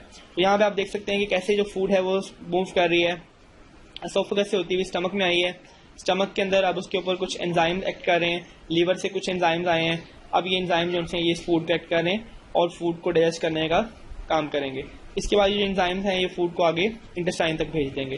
तो स्टमक की वॉल हमने कहा था 3 लेयर्स पे मुश्तमिल है। कौन कौन सी लेयर है? एक आउटर लेयर है कनेक्टिव टिश्यूज की, फिर स्मूथ मसल्स हैं जो कि इसको मूव कराते हैं, और फिर इनर लेयर है जिसे म्यूकोसा कहते हैं, जिसके ऊपर गैस्ट्रिक ग्लैंड मौजूद हैं। ये गैस्ट्रिक ग्लैंड सिक्रीट करते हैं गैस्ट्रिक जूस को। गैस्ट्रिक जूस कहाँ से निकलता है? सेल्स के ऊपर छोटे छोटे होल्स हैं जिन्हें हम कहते हैं गैस्ट्रिक पिट्स, और इन पिट्स के जरिए गैस्ट्रिक जूस बाहर निकलता है। अगर एक पिट को हम डिटेल में देखें तो ये डिफरेंट सेल्स से बना हुआ है। इसमें खास किस्म के सेल्स हैं, चीफ सेल्स हैं, या जिन्हें ऑक्जेंटिक सेल्स भी कहा जाता है। They produce different type of things. Parietal cells जो है वो HCl प्रोड्यूस करता है, और जो चीफ सेल्स हैं they produce pepsinogen. Pepsinogen basically एक इनएक्टिव फॉर्म है पेप्सिन एंजाइम की। पेप्सिन एंजाइम क्या है? ये प्रोटीन को डाइजेस्ट करने वाला एंजाइम है, लेकिन सिक्रीट किया जाता है एक इनएक्टिव फॉर्म में जिसका नाम है पेप्सिनोजन। तो पेप्सिनोजन को पेप्सिन में कन्वर्ट करने के लिए एसिड जो है वो पेरिटियल सेल्स प्रोड्यूस करते हैं। तो हमने देखा कि जो पेप्सिन एंजाइम है बड़ा खतरनाक सा तेज एंजाइम है जो कि प्रोटीन को डाइजेस्ट करता है, और इसीलिए हम इसको पेप्सिनोजन की फॉर्म में, एक इनएक्टिव फॉर्म में सिक्रीट करते हैं, ताकि जो पेप्सिन एंजाइम है ये गलती से हमारे स्टमक की प्रोटीन्स को डाइजेस्ट ना कर दे। और अगर ऐसा हो जाए एसिडिक फूड्स खाने से और पेप्सिन के ओवर सिक्रीशन से, तो जो मैदे की या स्टमक की वॉल्स हैं they can damage and they can cause ulcer. तो इस तरह के मसाइल के बचने से हमारे पास जो पेप्सिन है that is in present in the form of inactive form pepsinogen. तो गैस्ट्रिक जूस 3 चीज़ों में मुश्तमिल है। First of all mucus. Mucus कहाँ से निकलता है? म्यूकस सेल से निकलता है। Second HCl। HCl कौन पैदा करता है? ऑक्जेंटिक सेल या फिर पेरिटियल सेल पैदा करते हैं। एंड पेप्सिनोजन कौन पैदा करता है? ये जाइमोजन सेल हैं जिनको हमने चीफ सेल्स का नाम भी दिया। HCl कॉन्सेंट्रेटेड फॉर्म में सिक्रीट किया जाता है, इसकी pH 2 से लेकर 3 होती है। और ये जो पेप्सिन है ये प्रोटीन एक्ट करता है, और प्रोटीन को ना सिर्फ पेप्सिन जो है प्रोटीन को एक्टिवेट करता है पेप्सिन को, और बल्कि माइक्रो ऑर्गेनिज्म को किल करने का काम भी करता है। तो पेप्सिन एक ऐसा एंजाइम है जो इनएक्टिव फॉर्म में सिक्रीट होता है, पेप्सिनोजन की फॉर्म में हमने बात की, और एसिडिक मीडियम एक्टिवेट हो जाता है। और ये डाइजेस्ट करता है प्रोटीन्स को तोड़ के कन्वर्ट कर देता है पेप्टोन्स में और पॉलीपेप्टाइड्स में। तो स्टमक की वॉल के अंदर ये जो फूड है वो मिक्स की जाती है, गैस्ट्रिक जूस बनता है और उसके बाद ये सेमी सॉलिड मैस बनता है जिसे हम कह देते हैं कायम। ये भी हमने जिक्र किया पीछे। देन स्मॉल इंटेस्टाइन में डाइजेशन कैसे होती है? स्टमक से गुजरने के बाद जो फूड है वो इंटेस्टाइन में आएगी और जो इंटेस्टाइन का पहला पोर्शन है इज ड्यूडिनम। इंटेस्टाइन का पहला पोर्शन ड्यूडिनम है। जैसे ही फूड इसके अंदर आती है तो फूड चूंकि एसिडिक है, क्योंकि वो फूड एसिड से मिल चुकी है, तो जो एसिडिक फूड है ये स्टमक में आने के बाद स्टमक की सिक्रीशंस को इनहेंस कर देती है। और ये सिक्रीशंस ना सिर्फ इंटेस्टाइन की होती हैं बल्कि पैंक्रियास, लीवर और ड्यूडेनल सेल्स की भी होती हैं। तो ये सिक्रीशंस वगैरह जो सी इनके अंदर अपने एंजाइम्स होते हैं। फर्स्ट जो सा पोर्शन है 20 to 25 सेंटीमीटर लंबा है, इसके बाद जुजिनम है और उसके बाद ईडियम है। तो ये सिक्रीशन जब फूड के पास आती हैं, फूड से मिलती हैं, तो अगेन कुछ हार्मोन्स बनते हैं। सिक्रेटिन हार्मोन है जो कि इन सिक्रीशन का सबब बनता है। पैंक्रियाटिक और हेपेटिक स्पीशी, हेपेटिक कहते हैं लीवर को और पैंक्रियास भी कुछ सिक्रीशंस करता है। इन दोनों की जो सिक्रीशंस हैं वो खुराक से मिलाई जाती हैं और फूड को डाइजेस्ट करने में हेल्प आउट करती हैं। तो सिक्रेटिन वो हार्मोन है जो कि इस की सिक्रीशन को कंट्रोल करता है और सिक्रेटिन जो है वो ब्लड के जरिए पैंक्रियास तक पहुंचाया जाता है ताकि पैंक्रियास पैंक्रियाटिक जूस बनाना शुरू कर दे। और सिक्रेटिन जो है ना सिर्फ सिक्रेटिन इन हार्मोन्स को सिक्रेट करवाता है बल्कि सिक्रेटिन स्टमक की सिक्रीशंस को कम कर देता है। तो इस तरह से इसका एक फंक्शनल रहता है। देन पैंक्रियास क्या है? पैंक्रियास एक ग्लैंड है, लार्ज ग्लैंड है जिनके एक्सोक्राइन फंक्शन भी हैं। इसके एक्सोक्राइन जो टिश्यू हैं वो एक जूस बनाते हैं जिसे हम कहते हैं पैंक्रियाटिक जूस। ये पैंक्रियाटिक जूस डिफरेंट चीज़ों पर मुश्तमिल होता है जो कि बाइल्स जो कि डिफरेंट साल्ट्स और एंजाइम पे मुश्तमिल हैं। और ये बाइल जो है ये पैंक्रियाटिक जूस इन डक्ट्स के जरिए इंटेस्टाइन में डाल दिया जाता है जहाँ पे इसके भी कुछ अच्छे इफेक्ट्स हैं। The second thing is pancreas के अंदर क्या मौजूद है? अमाइलेज है, अमाइलोप्सिन है। ये एंजाइम है जो कि कार्बोहाइड्रेट को डाइजेस्ट करता है और डाइजेस्ट करने के बाद इसे स्टार्च और माल्टोज में कन्वर्ट करता है। लाइपेज एक ऐसा एंजाइम है जो कि फैट को डाइजेस्ट करता है और फैट को डाइजेस्ट करने के बाद फैटी एसिड एंड ग्लिसरॉल में कन्वर्ट कर देता है। तो ये दोनों एंजाइम जो है पैंक्रियाटिक जूस के अंदर मौजूद होते हैं। इसके अलावा एक तीसरा एंजाइम जो है ट्रिप्सिन भी एक इनएक्टिव फॉर्म में पाया जाता है, ट्रिप्सिनोजिन की फॉर्म में पाया जाता है और ट्रिप्सिनोजिन से एक्टिव फॉर्म में ये एंटेरोकाइनेज की मदद से आता है। एंटेरोकाइनेज एक एंजाइम है जो कि ड्यूडेनम सिक्रीट करता है। तो इस तरह से ये तीनों एंजाइम जो हैं अपने अपने काम के लिए पैदा किए जाते हैं पैंक्रियास में और ये एंजाइम अपने अपने काम यानी कि डाइजेशन को कंट्रोल कर रहे हैं। फिर सोडियम बाइकार्बोनेट भी इसमें शामिल है। सोडियम कार्बोनेट जो है वो कायम को न्यूट्रलाइज करता है, उसकी पीएच को मेंटेन करता है ताकि ये जो लो पीएच है आगे जाके काम खराब ना करे, इंटेस्टाइन के डिफरेंट प्रोसेस को चेंज ना करे। और जो पैंक्रियास है ये एसिडिक, इसके जो साल्ट्स हैं ये पीएच को इसलिए सेट करते हैं ताकि कुछ एंजाइम ऐसे हैं जो एसिडिक कंडीशन में काम नहीं करते तो वो भी न्यूट्रल पीएच पे अच्छी तरह से काम करने के काबिल हो जाए। नेक्स्ट इज द लीवर एक लार्ज ग्लैंड है, एक ऑर्गन है जो कि बाइल सिक्रीट करता है। बाइल क्या है? बाइल में कोई एंजाइम मौजूद नहीं है but bile is a pigment जो कि लीवर के मेटाबॉलिज्म के नतीजे में बनता है और गैल ब्लैडर में स्टोर होता है। इसके अंदर कुछ साल्ट्स वगैरह मौजूद होती हैं जो कि फूड को डाइजेस्ट करने का काम करती हैं। आप देख सकते हैं कि ये लीवर के ऊपर इसके थ्रू बॉडी से गैल ब्लैडर के अंदर ट्रांसपोर्ट किया जाता है। ये गैल ब्लैडर इसके पीछे मौजूद होता है, इस गैल ब्लैडर के अंदर बाइल को स्टोर किया जाता है। अब इसका फंक्शन क्या है? बाइल एक ग्रीन वाटरी लिक्विड है जिसके अंदर कोई एंजाइम नहीं होता बट कुछ साल्ट्स होते हैं और कुछ पिगमेंट्स होते हैं जो कि हीमोग्लोबिन की ब्रेकडाउन से बने हैं। तो ये जो बाइल के अंदर मौजूद साल्ट्स हैं ये फैट्स के मॉलिक्यूल को, लार्ज मॉलिक्यूल को फैट्स के छोटे मॉलिक्यूल्स में, ड्रॉप्स को ड्रॉपलेट्स में कन्वर्ट कर देते हैं। इस तरह से ये डाइजेस्टेड वाटर सोल्यूबल लाइपेज कहलाता है, यानी कि ये चिकनाई के मॉलिक्यूल्स को तोड़ के उन्हें छोटे मॉलिक्यूल्स में कन्वर्ट करता है। तो ये बेसिकली एक हेल्प करता है for digestion. Next, bile pigment अगर बॉडी में ज़्यादा हो जाए, चूंकि ये बाइल पिगमेंट एक वेस्ट मटेरियल है तो इसको एलिमेंट्री कैनाल के जरिए बॉडी से बाहर भी रिमूव किया जाता है। अगर बाइल पिगमेंट बॉडी के अंदर ज़्यादा हो जाए तो इससे जॉन्डाइस हो रहा था। जॉन्डाइस को यरकान की इलामत तस्वर किया जाता है जिसमें येलोइश ऑफ आइज, जैसा आप यहाँ देख सकते हैं, yellowish of eyes and yellowish of skin इसमें वाक़या हो सकती है। देन कोलेस्ट्रॉल, इसी गैल ब्लैडर के अंदर कोलेस्ट्रॉल भी सिक्रीट किया जाता है। अगर कोलेस्ट्रॉल ज़्यादा हो जाए तो इससे गैल स्टोन बनते हैं जो कि इसकी ब्लॉकेज का सबब बन सकते हैं। तो लीवर के फंक्शंस क्या हैं? लीवर जो है टॉक्सिक सब्सटेंसेस को, खतरनाक चीज़ों को कन्वर्ट करता है इनटू लेस टॉक्सिक सब्सटेंसेस ताकि बॉडी से एक्सक्रीशन के अंदर हेल्पिंग आउट मिल सके। तो हमें यहाँ पता चलता है ड्यूडेनम के बाद the next phase is जीजनम। Small intestine के बाद जो अगला फेज है वो जीजनम है। जीजनम ड्यूडेनम के बाद आती है और इसके अंदर अनडाइजेस्टेड फूड जो है वो कम्प्लीटली डाइजेस्ट होती है। आप देख सकते हैं यहाँ पे कि कैसे स्टमक से स्मॉल इंटेस्टाइन आई, यहाँ तक इसका जो पोर्शन है डेट इज बेसिकली ड्यूडेनम, उसके बाद इलियम है और उसके बाद जीजनम है। तो ये 3 पोर्शन है जिसके अंदर हमने इसको कन्वर्ट किया और इसकी जो लेंथ है वो 2.4 मीटर पे मुश्तमिल है। जीजनम की जो लेंथ है वो काफ़ी लंबी है, 2.4 मीटर तक है और ओवरऑल स्मॉल इंटेस्टाइन की जितनी भी लेंथ है उसका 2/5 पोर्शन जीजनम ही है। जीजनम के अंदर बाकी जो 3/5 पार्ट है वो इलियम है और इसके अंदर जो अनडाइजेस्टेड फूड है वो मजीद डाइजेस्ट होती है, एंजाइम से मिलती है और डाइजेस्ट होती है। Then the enzymes in human digestive system, एक पूरा ओवरव्यू आपको दिया जा रहा है कौन कौन से एंजाइम है। अमाइनो पेप्टाइडेज एंजाइम है, पॉलीपेप्टाइड को तोड़ता है इन डाइपेप्टाइड्स। एरिप्सिन या ट्रिप्सिन एंजाइम है, डाइपेप्टाइड्स को तोड़ता है into amino acids. Lipase enzyme fats को तोड़ता है फैटी एसिड्स में या ग्लिसरॉल्स में। माल्टेज जो एंजाइम है वो माल्टोज को तोड़ता है और ग्लूकोज कन्वर्ट कर देता है। लैक्टेज ये मिल्क में प्रोड्यूस पाई जाने वाली एक शुगर, लैक्टोज शुगर को तोड़ता है और इसको ग्लूकोज और ग्लैक्टोज जैसे मोनोमर्स में डिवाइड कर जाता है। देन हम कहते हैं एब्जॉर्प्शन ऑफ फूड। अब स्मॉल इंटेस्टाइन का जो मेजर रोल है वो फूड को एब्जॉर्ब करना। फूड को कैसे एब्जॉर्ब किया जाएगा, इसके पास कुछ स्पेशल स्ट्रक्चर्स मौजूद होते हैं, फिंगर लाइक प्रोजेक्शंस हैं, ग्रोथ हैं, जिनको हम नाम देते हैं विलाई का। विलाई फिंगर लाइक स्ट्रक्चर्स हैं जो कि यहाँ पाए जाते हैं। Villi is richly supplied with blood capillaries, villi के अंदर बहुत सी ब्लड कैपिलरीज मौजूद हैं और एक वेसल है जिसके हम कहते हैं lacteal of lymphatic system. Lymphatic system के अंदर डिफरेंट ब्लड की ब्रांचेस हैं जो कि एपिथेलियल सेल्स के थ्रू फूड को डाइजेस्ट करते हैं, यानी कि फूड यहाँ पे डाइजेस्टेड फॉर्म में मौजूद है। इस एपिथेलियल को कंट्रोल करके, इस एपिथेलियल को क्रॉस करके ये जो फूड है ये ब्लड की स्ट्रीम के अंदर आएगी और हमारे फूड का हिस्सा बन जाएगी।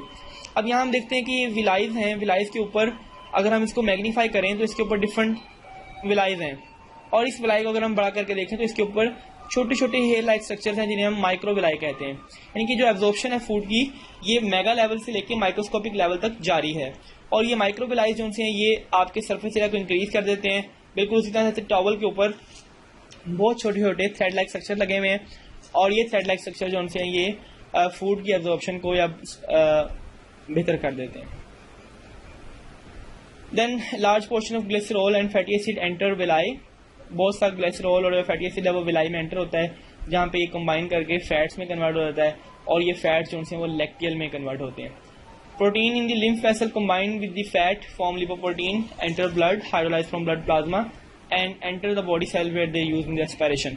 अब ये इसकी तो हम समझते हैं जरा कि हम कहते हैं कि जो फूड है वो डायरेक्ट एपिथेलियल मॉलिक्यूल्स के थ्रू ब्लड में एंटर हो जाती है, लेकिन समटाइम कुछ फैट्स के ऐसे मॉलिक्यूल्स होते हैं जो हैवी होते हैं, बड़े होते हैं, वो इन छोटी छोटी ब्लड कैपिलरीज में एंटर नहीं हो पाते।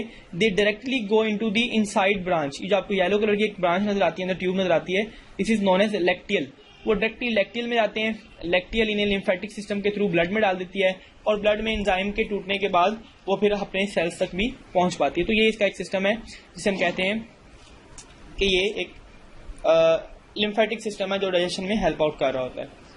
देन इलियम के बाद आगे एक स्पिंचर मौजूद है जो कि फूड को कंट्रोल करता है कि कितनी फूड और कितने टाइम के बाद जो फूड है वो आगे इलियम से आगे लार्ज इंटेस्टाइन में जा सकेगी। देन लार्ज इंटेस्टाइन आती है, लार्ज इंटेस्टाइन के और स्मॉल इंटेस्टाइन के जंक्शन पे जहाँ पे दोनों आपस में कंबाइन करती हैं एक ब्लाइंड ट्यूब मौजूद है जिसे हम कहते हैं अपेंडिक्स।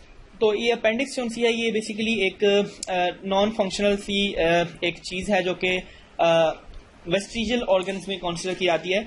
इसका हमारे इंटेस्टाइन के अंदर कोई फायदा नहीं है, लेकिन ये सपोज किया जाता है कि हमारे इंसेस्टर्स के अंदर ये जो अपेंडिक्स थी ये काफ़ी काम की चीज़ थी।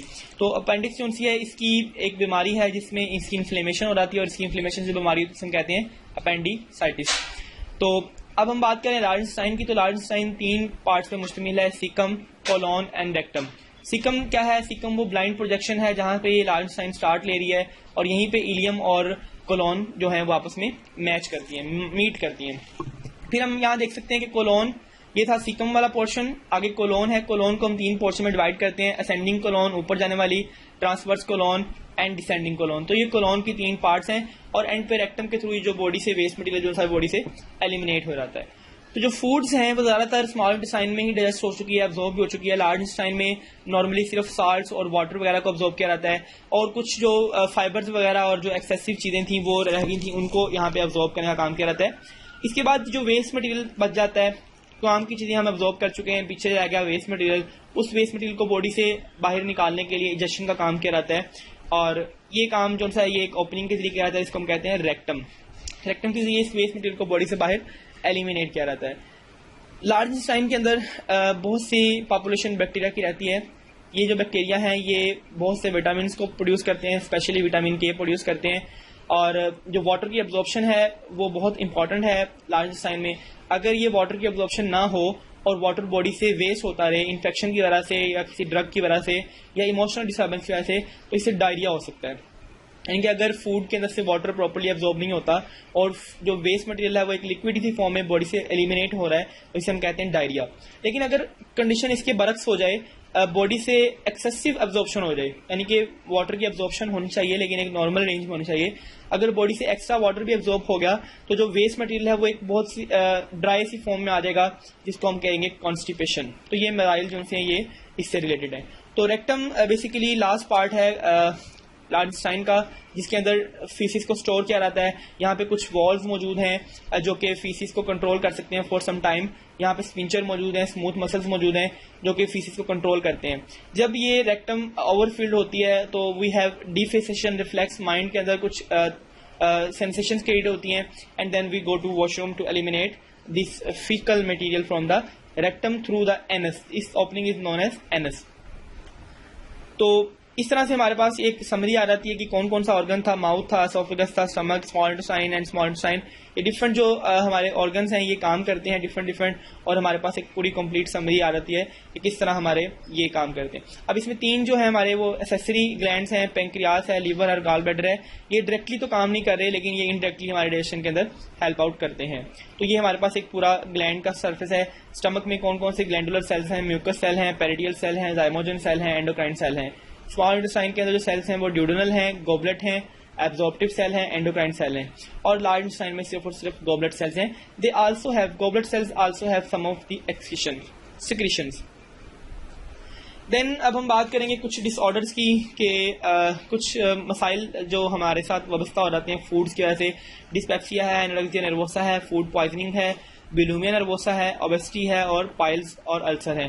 तो ये कुछ मसाइल हैं जो कि हमारे न्यूट्रिशन सिस्टम से रिलेटेड हैं। इनको हम जरा डिटेल में देखते हैं। First of all dyspepsia. Dyspepsia क्या है? इनकम्प्लीट डाइजेशन है। आपने खाना खाया है लेकिन खाने के मैदे में सही तरह से डाइजेशन नहीं हो सकी, इसको हम उर्दू में बदहजमी भी कह सकते हैं। तो इसे हम कहते हैं डिस्पेप्सिया। इसकी इलामात क्या है? डिस्कम्फर्ट, गैर आरामदेह, फ्लर्टिलेंस, गैस का बन जाना, हार्ट बर्न, मैदे में जलन होना, सीने पे जलन, नोजिया एंड वॉमिटिंग। वॉमिटिंग कहते हैं कै आने को, और नोजिया बेसिकली कै आने की कंडीशन है, ऐसी कंडीशन जिसमें दिल को मतली होना, दिल घबराना लेकिन कै ना आए, इसे हम कहते हैं नोजिया। Then food poisoning. अगर कुछ हम ऐसा खा लेते हैं जिसमें कोई बैक्टीरियल इन्फेक्शन मौजूद है, कोई टॉक्सिक कंपाउंड मौजूद हैं, तो उससे हमें ये खाने से हमें फूड पॉइजनिंग हो सकती है। तो फूड पॉइजनिंग खाना खाने के 12 से 24 घंटे के बाद वाक़या होती है। और नॉर्मली तो हमारी बॉडी के अंदर कुछ सिस्टम मौजूद हैं, वी आर इम्यूनाइज्ड, हमारी बॉडी के अंदर पीएच मौजूद है, वो आमतौर पे बैक्टीरिया वगैरह को किल करती है। लेकिन समटाइम जो फूड है वो काफ़ी ज़्यादा पॉइजनस मटेरियल कैरी करती है, और इससे जो हमारे डिफरेंट बीमारियाँ हो सकती हैं। डिफरेंट माइक्रो ऑर्गेनिज्म हैं जिनमें स्पेशली क्लोस्ट्रोडियम बहुत ज़्यादा मशहूर है। ये क्लोस्ट्रोडियम फूड पॉइजनिंग कॉज करता है, साल्मोनेला कॉज करता है, और ई कोलाई जिसे हम एस्चिया कोलाई भी कहते हैं, लिस्टेरिया एंड कंपाइलोबैक्टर ये भी फूड पॉइजनिंग कॉज करते हैं। अब इनकी डिफरेंट सिम्टम्स हैं, किसी में डायरिया होता है, किसी में नोजिया हो जाता है, किसी में फीवर हो जाता है, और इनके जो सोर्सेज हैं लिस्टेरिया मिल्क वगैरह से और चीज़ से फैलता है, कंपाइलोबैक्टर मिल्क में पाया जाता है, मीट में पाया जाता है। इसीलिए कहा जाता है कि खुराक को अच्छी तरह से पका के खाना चाहिए ताकि इसमें मौजूद बैक्टीरिया वगैरह और माइक्रो ऑर्गेनिज्म जो उनसे हैं वो किल हो जाएं। तो एक अच्छा मेथड ये है, प्रैक्टिस अच्छी ये है कि खुराक को अच्छी तरह से पकाएं ताकि उसमें मौजूद जितने भी बैक्टीरिया वगैरह हैं वो डीनेचर हो जाएं और उनके मुज़र असरात ख़त्म हो जाएं। Then botulism. बोटुलिज्म ये एक सीरियस टाइप की फूड पॉइजनिंग है जो कि बहुत ज़्यादा शदीद अफेक्ट सकती है। इसमें क्या होता है कि जो ऑर्गेनिज्म है वो क्लोस्ट्रीडियम बोटुलिनियम, ये एक माइक्रो ऑर्गेनिज्म है जिसको खाने की वजह से बीमारी होती है। डबल विजन, हर चीज़ का डबल नज़र आना, डबल आईलिड्स और डबल ट्रबल स्पीकिंग, बोलने में मसाइल होना, और सम टाइम बोटुलिज्म जानलेवा भी हो सकता है, यानी कि ये बहुत सीवियर टाइप है फूड पॉइजनिंग की। The next disorder is obesity. Obesity कहा जाता है आमतौर पे मोटापे को या मोटापन को ओबेसिटी कहा जाता है। ये भी न्यूट्रिशन से रिलेटेड है। ओबेसिटी कब होती है? अगर हम खुराक ज़्यादा खा रहे हैं लेकिन खुराक का यूज़ नहीं कर रहे, हम उतना फंक्शन नहीं कर रहे जितना हम इसका यूज़ कर रहे हैं, तो उससे जो एक्स्ट्रा फैट्स हैं वो हमारे बॉडी में जमा होती रहती हैं और इससे जो बॉडी है वो मोटापे की तरफ माइल हो जाती है और मोटा हो जाते हैं। तो हम देखते हैं कि एज के साथ साथ वजन बढ़ता है, एज के साथ साथ ओबेसिटी भी बढ़ती है। ओबेसिटी की वजह से बहुत सी बीमारियां होती हैं, मोटापे को जड़ कहा जाता है बीमारियों की। आर्थराइटिस की वजह बनती है, कैंसर की वजह बनती है, इनफर्टिलिटी की वजह बनती है, heart disease, heart stroke, diabetes और बैक पेन। ये कुछ बीमारियां हैं जो कि ओबेसिटी से रिलेटेड है। यहाँ पे आपको इन्फॉर्मेशन दी जाती है कि वेट को कंट्रोल करने के लिए हमें कैलोरीज में बैलेंस क्रिएट करना है। जितनी कैलोरीज हम ले रहे हैं उतनी हमें फिजिकल एक्टिविटीज़ भी करनी है। ऐसा नहीं है कि आपने खाना डट के खाया लेकिन आप सारा दिन ऑफिस में बैठे हुए हैं और रूम में बैठे हुए हैं तो आप कोई काम नहीं कर रहे, तो वो कैलोरीज जो सी यूज़ नहीं हो रही वो आपकी बॉडी के अंदर जमा होती जाएंगी and you will become obese. तो इससे हमें कुछ हेल्दी हैबिट्स अपनानी चाहिए। Use bikes and bicycles rather than cars, ताकि आपकी एक्सरसाइज हो जाए।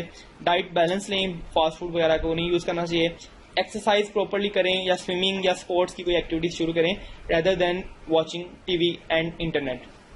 तो ये हमारे पास एक स्टैंडर्ड लिमिट्स हैं ओबेसिटी को कंट्रोल करने की। Then anorexia nervosa. Anorexia nervosa एक फीमेल से रिलेटेड डिसऑर्डर है। इसमें जो फीमेल्स हैं दे फील देमसेल्फ ओबीज, यानी कि ये फीमेल्स की साइकोलॉजी से रिलेटेड एक डिसऑर्डर है जिसमें उनको ये लगता है कि हम ज़रूरत से ज़्यादा मोटी हो चुकी हैं, हालांकि they are not, they are weak. आप देख सकते हैं यहाँ पे एक खातून दिखाई जा रही हैं जिनकी बाजुएं और जिनकी टांगें जो उनकी हैं वो काफ़ी ज़्यादा वीक हैं, बट शी सपोज के उनके पास जो है ज़रूरत से ज़्यादा फैट्स हैं और उनको अपना आप दिखाया इस तरह के जाता है तो वो खाने से डरती हैं। They don't want to eat.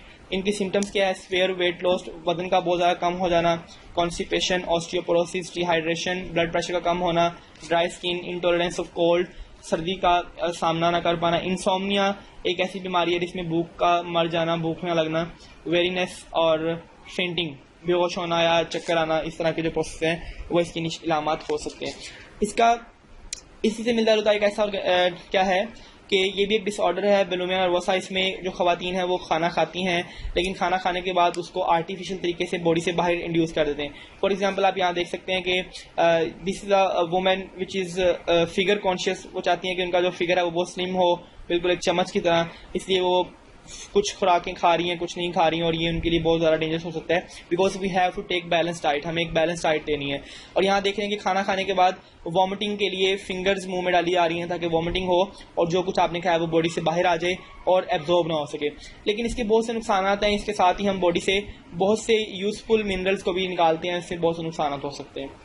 Then piles एक ऐसी बीमारी है जिसको हम हेमोराइड भी कहते हैं। इसमें एनोरेक्टल म्यूकोसा, एनस और रेक्टल के दरमियान जो म्यूकस मेम्ब्रेन है वहाँ पे अल्सर्स बन जाते हैं, वहाँ जख्म हो जाते हैं, जो वेन्स हैं वो सूज जाती हैं, फूल जाती हैं और इससे जो बाउल मूवमेंट है, फीसिस की मूवमेंट है, उससे बहुत ज़्यादा पेन होती है। फीसिस की मूवमेंट में बहुत ज़्यादा पेन होती हैं और समटाइम ब्लीडिंग भी होती है, लेकिन इसको हम ट्रीट कर सकते हैं लैक्सेटिव्स के ज़रिए, फूड सॉफ्टनर्स के ज़रिए और अच्छी डाइट्स का इस्तेमाल करके जिसमें फाइबर्स वगैरह मौजूद हों। Then is the ulcer. Ulcer का हमने जिक्र किया कि अल्सर बेसिकली एक जख्म को कहते हैं। अगर हमारे डाइजेस्टिव सिस्टम की जो इंटरनल वॉल है वो किसी एसिड एक्टिविटी की वजह से या एंजाइम एक्टिविटी की वजह से डैमेज होती है तो उसे हम कहते हैं अल्सर है। तो अल्सर हमारी प्रोटीन को डाइजेस्ट करके वहाँ पे एक सौर या जख्म कॉज कर देता है। This is known as ulcer. तो इस अल्सर की वजह से हम डिफरेंट मसाइल का सामना कर सकते हैं, खुराक का हजम ना होना और ये काफ़ी संगीन किस्म की बीमारी हो सकती है। अल्सर की वजूहत क्या है? Excessive secretion of gastric acid या गैस्ट्रिक जूस का सीट होना, smoking, spicy food, alcoholic beverages, coffee, T and stress और इस तरह की जो चीज़ें हैं वो आपकी अल्सर का सबब बन सकते हैं। तो this is for all about today. तो चैप्टर 12 हमने देखा न्यूट्रिशन से रिलेटेड है।